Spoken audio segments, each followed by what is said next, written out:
So the first installation we are presenting today is Bower, which was curated and initiated and thought of by a returning Artpark artist, Mary Miss, and her organization City as a Living Laboratory, and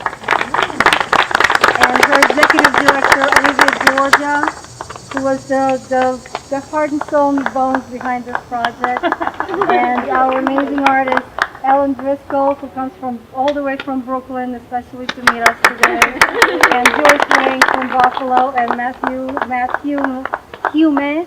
So they're going to introduce this project and the process and everything that went into it. So in 1976, I had a chance to come to Artpark and do a project out in what was called the spoils pile. It was a great time for you all to come to Artpark and experience it in a certain way, but it was really, really important for what ended up happening with public art in the coming decades.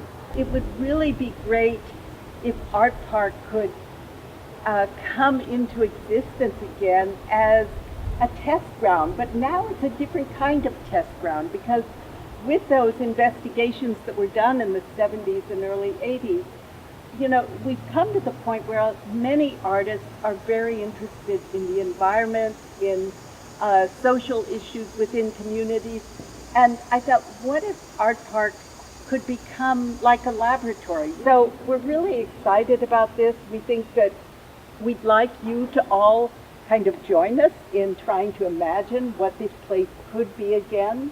What you're seeing are fragments of houses, and it's not any particular house exactly. Think about taking typical houses of this area and maybe boiling them in a saucepan and making like a reduction sauce out of them, and then coming up with these, as Joyce would call it, typologies.